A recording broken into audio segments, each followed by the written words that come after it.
we're going to honor your time and get out of here as close to 12:30 as we can.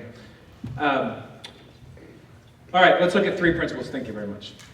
3 principles for establishing normalcy, for setting this as a normal part of the culture of our church. And so we're going to get real visual here, show you some charts and graphs and pictures, which I love. I think visually it's helpful for me to see it. Thank you very much. And so principle number 1, use the familiar. We've already begun to talk about this. Where is our church already walking, and how can we begin to lay some foundation there? Principle number 2 is developing a drip strategy. You actually heard the pastor even use the word drip this on our people, and we're going to look at what that looks like. And then number 3 is to set micro goals. Is to set realistic, achievable micro goals, and then to celebrate them along the journey. So using the familiar, here's part of what it could look like. Fighting against the silo mentality in our churches. There's the foster ministry over there. There's the prayer ministry over there. Thank God for those people who feel called to the spiritual gift of prayer, so they can do that over there, right? Or especially thank God for the spiritual gift of giving. For those people over there, thank you for them, right? Now, the natural tendency in our churches, left kind of unchecked, is to silo ourselves off into different categories, but we have this incredible opportunity with foster care and adoption to begin to break down some of the siloed walls. Where is our church already walking in small groups or children's ministry or preaching or missions or women's or men's or young adults or you name it? And this is where you get real contextual with your church. What do those circles around this at your church look like? For many churches, it might mean this ministry isn't going to start from the stage. It's going to start through our children's ministry. Okay? Or it's going to start, and it's really going to be leveraged through our small groups ministry. Or what role do some of these places where our church is already walking play into this? So now you sit down at the table and you say, you know what? We don't have to start one new ministry in our church to do this well. We simply need to identify what we're already doing and kind of bring that into this space. Okay? We're breaking down the silos inside of our church. We're beginning to chart the path. We're increasing clarity and we're decreasing anxiety. What does this look like in our church? What's the next steps for us? Rather than stand on stage and say, as a church, we're going to care about this, the anxiety level in our people go up. Now we get to say, as a church, we're going to care about this, and here's how. And our people go, okay, I can wrap my mind around that. I can put my hands on that. That makes sense for us as a church. It's not interpretive dancing for us, right? It's part of who we are. It's normal here. We're going to increase clarity in charting the path forward. So here's a couple of pictures of what it could look like for you in your church. This could be something that you do once a year, once a quarter. Who knows? Whatever the normal rhythm of your church is we're going to engage the crowd. And now some of you are thinking, oh, I wish we could engage the crowd in our church. We'll get to that in a minute. But there are some churches that we can start big and we can move ourselves small. Maybe your church is going to do Orphan Sunday. Let me suggest this. Orphan Sunday, or an event like Orphan Sunday, is only as powerful as the strategy that's built around it is. When done in isolation, it actually can become counterproductive.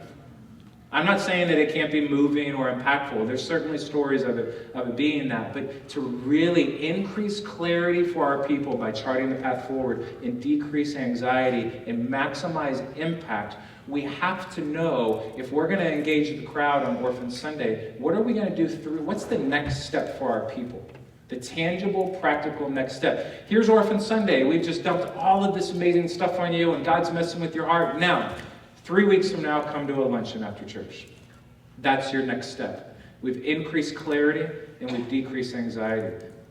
Okay, I know where to go now. I know where to take what God's doing in my heart. The next step is a lunch in 3 weeks. And then maybe from that lunch, it's now we're going to break down into small groups and we're going to walk through a curriculum. We're going to leverage the small groups that already exist in our church, that are our primary discipleship vehicle, and we're going to disciple our people in this. So at our church, for example, we'll utilize connecting communities, small groups, and classes because we already do small groups and classes. And we're going to utilize those on the front end. How are we motivating our people into this? Well, that's our primary discipleship mechanism. And for you, you say, what's our primary discipleship mechanism in our church? Small groups, classes, Sunday school, great. Leverage those. So in our church, if somebody says, we feel we heard the message, And it stoked something in our heart. God had already started something in our hearts, and it brought it to fruition. We went to this luncheon or this info meeting. Now what?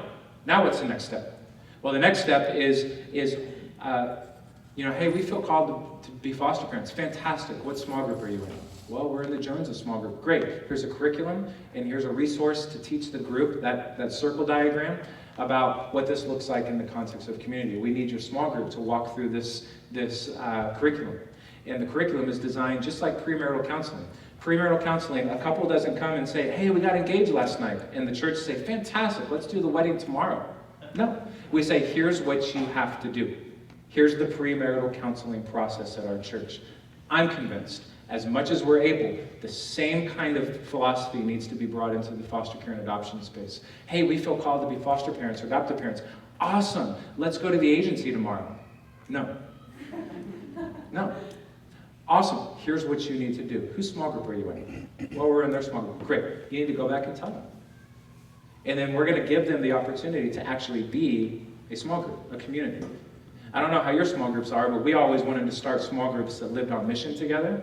And so we would start small groups, and then they would never live on mission together, right? Because that's, mission's hard. Community's easy, mission's hard. So we want to flip the script. Community doesn't always produce mission, but mission always produces community. Every time. Now we're giving our small groups a real-life mission. And even if you've got 417 little kids in your small group and it's hard for you to go to the homeless shelter on Saturdays, we get that. So here's an easy way. Your mission is that family in your group. And you wrap around it. We're killing all these birds with one stone. So anyway, identifying what are the discipleship mechanisms in your church and how can we leverage those for this. And then, and only then, do we say, okay, now it's wedding time. Then we get to go to our local agencies, our adoption agencies, or whatever the outcome is, and say, hey, agency, here's Joe and Sue Smith. Joe and Sue Smith are one of the most well-supported, well-connected, well-equipped families in our church because they've been through this discipleship process with us. We are turning over to you one of the best families we have. And now we expect you to take good care of it. Here's our expectation. You do what only you can do as a licensing agency, and we're going to do what we're supposed to do as a church. Our job is to support, to disciple, to love. Your job is to care, to return emails, return phone calls, provide clarity on paperwork, and do the licensing. But we're not going to put the burden on you, overworked and underpaid social worker, to spiritually and emotionally support our families. We got that. We know that you're already overworked and overburdened. We need you, because we can't do what you do. And you need us to do what we're supposed to do. And here's how we do that. I'm convinced one of the worst things we can do for families is for them to finally admit, we feel God calling us to this, and I say admit because that's probably been a month or years long, and now they're saying it out loud, right? And when you say it out loud, it's for real, right? So we need to understand it took our people probably a long time to get to that point. And the best thing that we can do for them is say, hey, look, we understand the process that you've gone through to get to this point, and now we're going to walk with you through the process from here on out. The worst thing that we can do is say, hey, that's awesome, call CPS tomorrow. No. Everybody loses in that scenario. CPS loses, our families lose, our church loses. Developing these pipelines, maybe it's flipped. Maybe you're going to start small. And you're going to build momentum, and you're going to eventually move into a space that maybe months, maybe years from now, your church as a whole finally recognizes. Most of the churches I work with, this is the path. And most of the people I encounter on the very far left side feel hopeless. Like it's no. There's so much work that can be done in the trenches. As a matter of fact, I see some benefits to this model that the other model does not have. Because this model requires a grassroots, community-driven effort. I've actually been in rooms where it was top-down and the pastor just butchered it and it was awful. He ruined it. So there's a lot of benefit to this model, and there's so much work that can be done that we just begin to gather people in community. We just begin to pull them in. We say, hey, let's have a barbecue in our backyard. Here's a question, a good litmus test for this approach. Where do we start? What do we do? Ask this question. When was the last time everybody in your church that is currently fostering and adopting or has fostered and adopted ever been in a room together? I don't know that we ever have been. Great, start there. Find out where are our people already walking, and let's get them in a room together and begin to find ways that we can serve and support them. So how do we do that? It may not be top down. The pastor might not make an announcement, but you know a lot of these people. You can tap them on the shoulder and begin to connect them into community. Sometimes before we ever start talking about starting a ministry, we need to first start talking about building community. Let's build community among our people first. And then let's see what ministry naturally and inevitably begins to flow from that community. The last thing we want to do is to lay the sidewalks down, and then the people in our church that are already walking in certain spaces go, yeah, but that's not even where we're walking. You don't even know us. Let's get to know them and then lay some foundation there. Here's what it could look like. Here's my charismatic slide because it's got some fires on it. The whole slide is your church, and there are individual isolated fires in the hearts of your people. There are. I promise you there are. Whether your church is 100 or 10,000, there is an isolated, anonymous, individual fire in somebody's heart in your church. And it's hidden, and all that it's waiting for is somebody to dangle a carrot out in front of it and give them something to bite onto. And that carrot can be a sermon from the pulpit, or it can be a simple invite. Tap you on the shoulder and say, hey, we're going to get some people together. And if you are a foster and adoptive parent, you know who those individual isolated fires are a lot of times. Because they come and tap you on the shoulder and say, oh gosh, you're amazing, you're awesome. My wife and I have been praying about maybe one day we'll do that. Log that away in your memory so that when you have your first community barbecue, you go to them and say, I remember you mentioning to me one time that you were interested in this. Why don't you come and plug in with some people? Let's take the isolated individual fires and gather them in a room together. That's what we're doing. Engage the crowd, and now throw the net out and pull the net in, where the fires can burn collectively together in a room. Much brighter and stronger and better than they could separated and individual. Here's some resources for you. The one on the left, the All In, that's a curriculum that's designed for small groups. It's not designed for families that are already doing it. It's designed for people that are considering maybe one day we'll do this. This is the premarital counseling curriculum, per se. This is the one that comes in and says, let's provide a theological framework for this. Let's debunk some false paradigms and expectations. Let's help you really identify your next steps and what your role is. And then let's push you out and let's move you. The one on the right is for foster parents. Now we've got what do we do with them on the front end? Now what do we do with them on the back end? On the back end, now we've got a bunch of foster families in our church. What in the world do we do with them?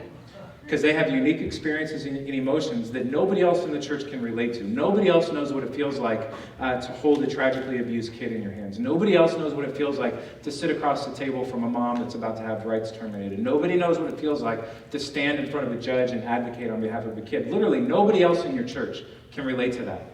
And so we have to create environments where those people that experience those emotions can come, just like what Refresh is, and say, this is a safe place. We get it. We understand. You don't have to explain yourself to us. Everybody wants to be in a room with people where you don't have to explain yourself to anybody. I run in a lot of church planter circles, and I love it because we can all come in the room and say, you don't have to say a word. I get it. Right? Now let's just move on from there. I get it. I understand. We're in this together. Create those spaces where they can connect, and that's what this resource does. I've been in foster parent support groups even as the pastor of our church, and I've been sitting there next to my wife in a foster parent support group thinking, wow, this is really awful. This is horrible. This is a complete waste of time. Not only is it not helpful, it's actually hurting the foster families in this support group right now because they tend to go in one of two directions. They either become a therapy session for the most emotionally distraught family in the room, and it's therapy that's way above all of our pay grades and educational levels. Like, we have no idea how to help you, so we're just going to kind of massage you a little bit. Or it becomes a gripe session for the most frustrated family in the room. And it's hijacked into how this is so awful and hard, and that dumb casework, blah, blah. Not helpful. So let's provide a resource that speaks to the unique experiences of foster families, and then helps provide a gospel framework through which they can come into the room and say, hey, I gotta be honest, I really hate birth mom this week. And the rest of the room says, yeah, we get it. Now let's dive into that. And let's be reminded of the gospel in this, and let's leave this room. Let's come into this room hating birth mom or hating the system or totally exhausted. Let's leave this room with a new lens, the way of how we're thinking through that. That's brought us back to the gospel. That's what those resources are.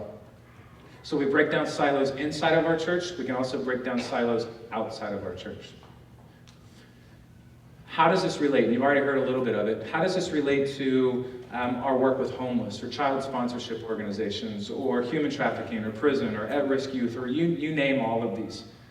Where does this fit into this paradigm? That's our prison ministry over there, that's our homeless ministry over there, that's our sex trafficking ministry over here, and that's our foster care ministry here.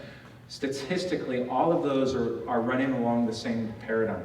They're all part of the same continuum.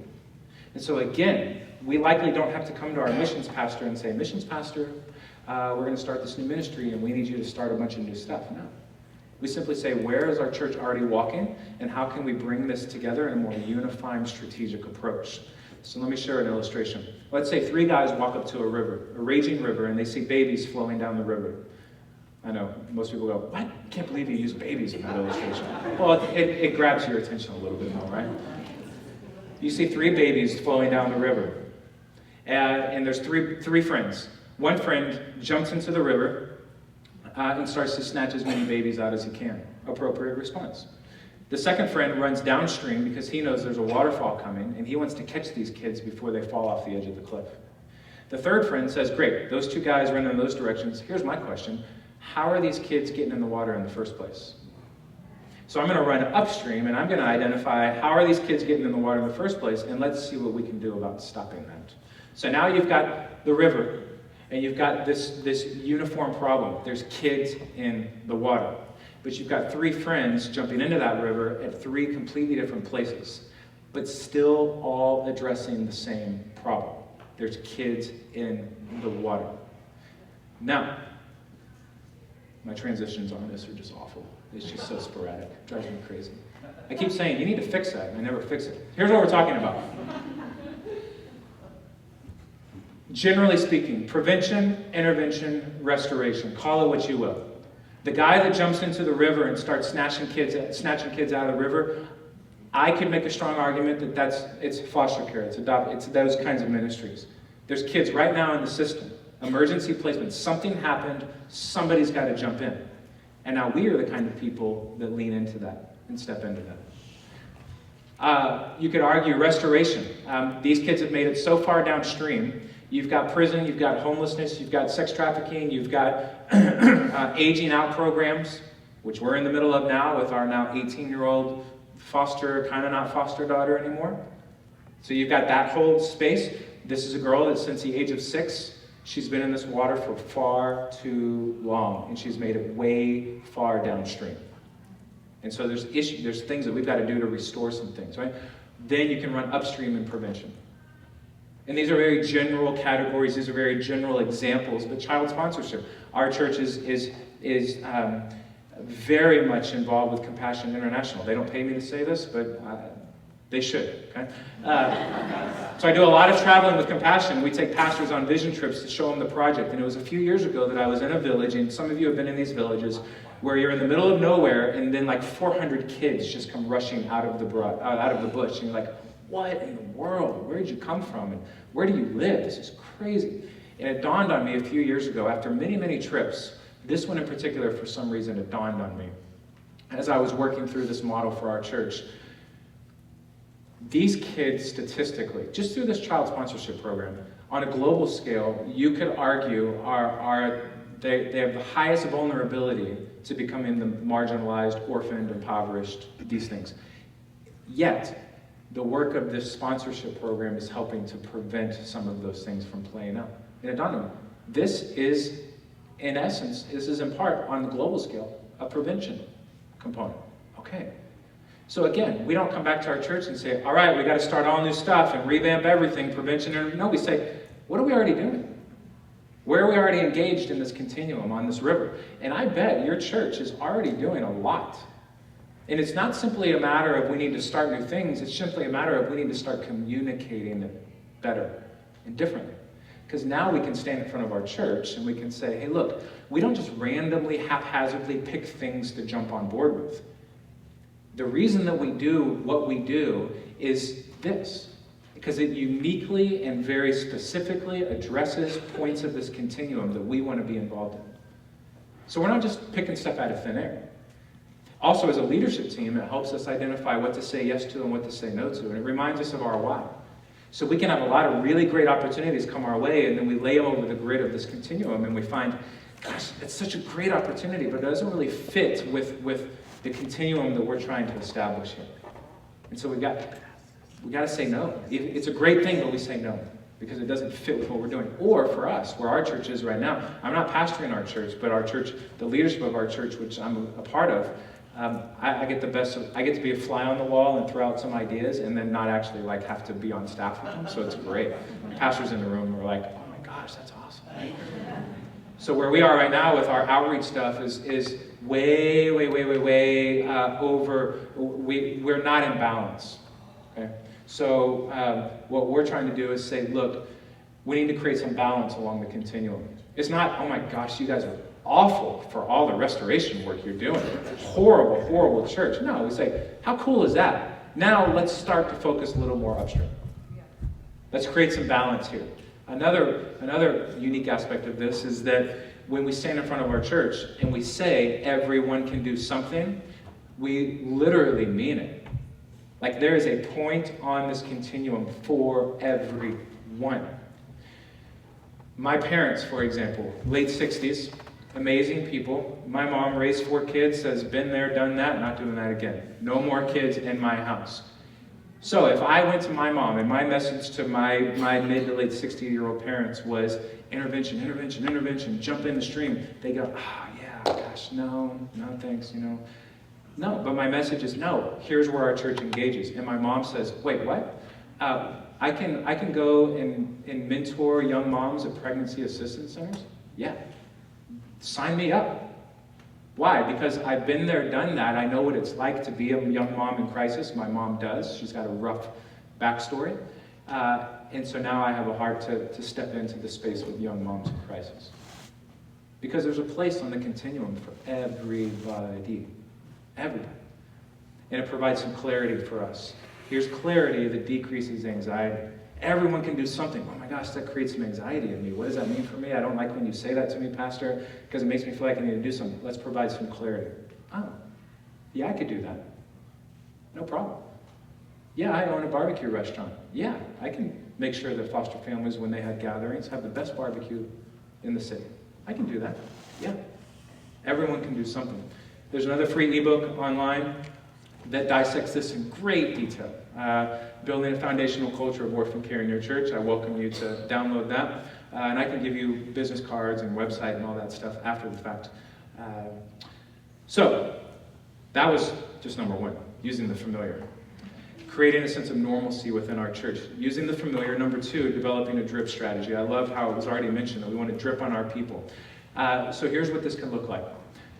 I distinguish between a fire hydrant event, which is what we're doing now, I make no bones about it, and dripping. So dripping is like, when I grew up, did you watch Unsolved Mysteries? So I watched Unsolved Mysteries when I was a kid, and there was an expose on a guy that was captured and tortured, and the way he was tortured was by Chinese water torture. He was strapped down to a board, and just for literally months on end, days on end, he had water just drip on his forehead until it drove him crazy.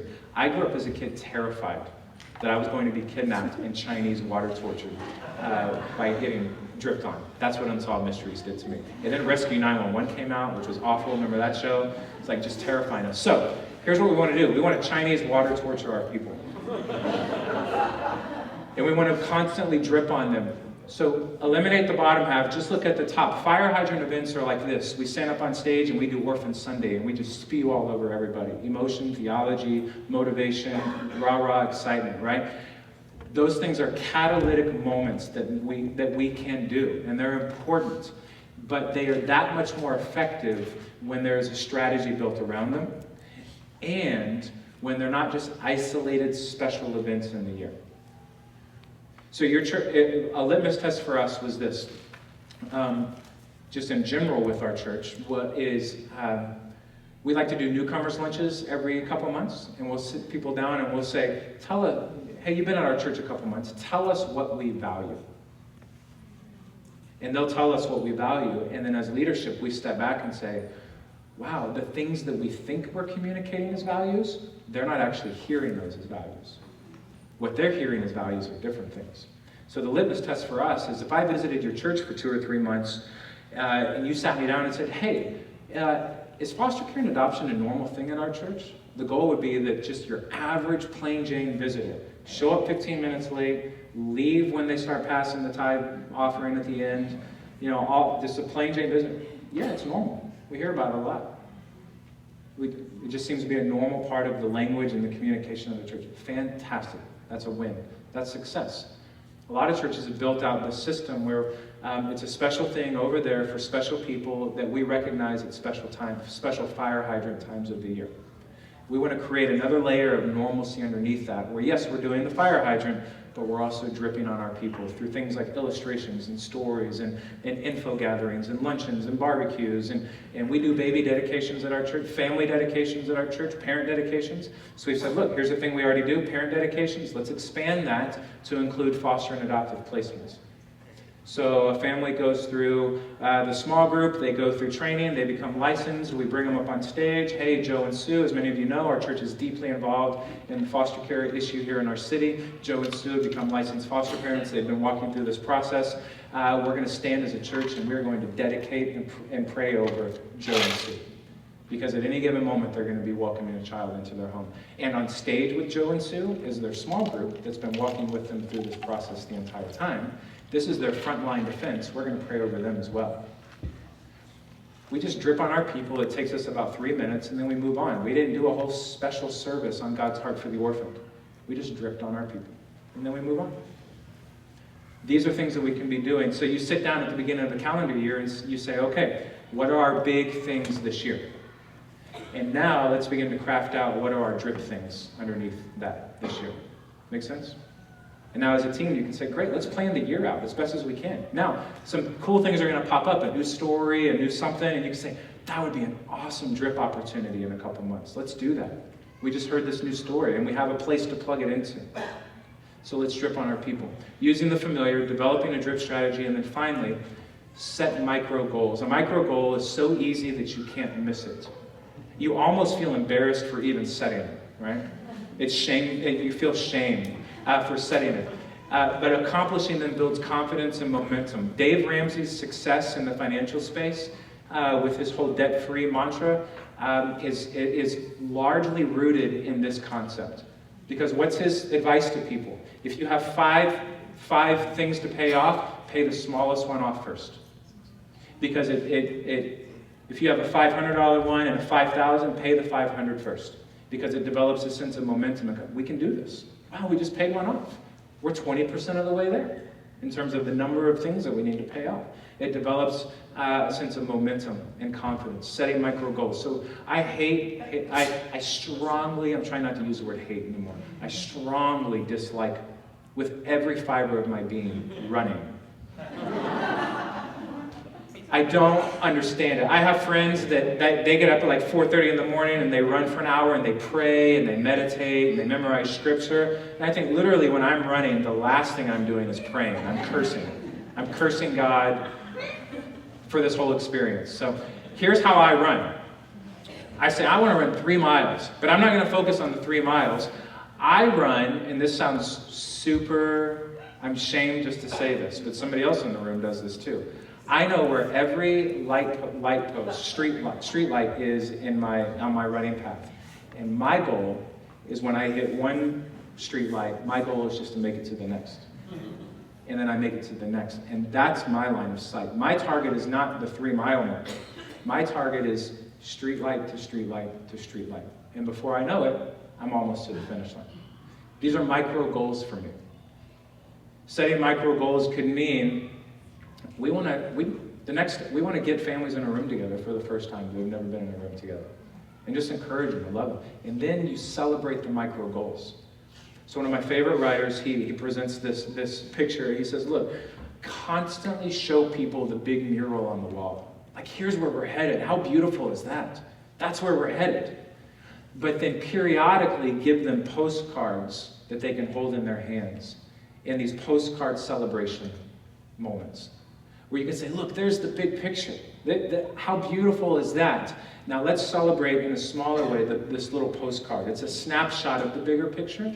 And it's not quite to the full picture yet, but gosh, it reminds us not only of how beautiful a picture is, but how worth the process is moving towards that big picture. So you set micro goals, you achieve them, and then you celebrate them. You celebrate it. How amazing is this? And it builds momentum, and it builds community, and it builds capacity, and it connects and engages people into this process more. Here's what I want to do. I want to take 5 minutes, and I know that's a lot. Trust me, it was a lot to say, so I know it's a lot to hear. We could literally spend all afternoon together dissecting and talking and whiteboarding. If it were me, this whole thing would be a big whiteboard, and we would just be mad scientists whiteboarding stuff out. That's a lot of fun. So here's what we want to do for you, is give you just the next 5 minutes. Like, what's the big idea? What do I need to regurgitate out on the table so that I can really begin to focus on it? Maybe around your table you can share with your team, if you're with a team or people in your community, and say, here's some things that we're already doing that maybe we can leverage in this way. And I'm just going to think out loud a little bit with the team, or how we can scale this thing down a little bit, make it more tangible for our people, how we can shrink the problem a little bit. Whatever it is for you, take the next 5 minutes, talk through that. We're going to invite Erin up after that 5 minutes, and she's going to share a little bit. Here's her picture, and then we're going to have some closing remarks. Sound good? So 5 minutes, grab a cup of coffee if you need it, stay around, we're almost done, share some ideas, and then we will begin to wrap it up.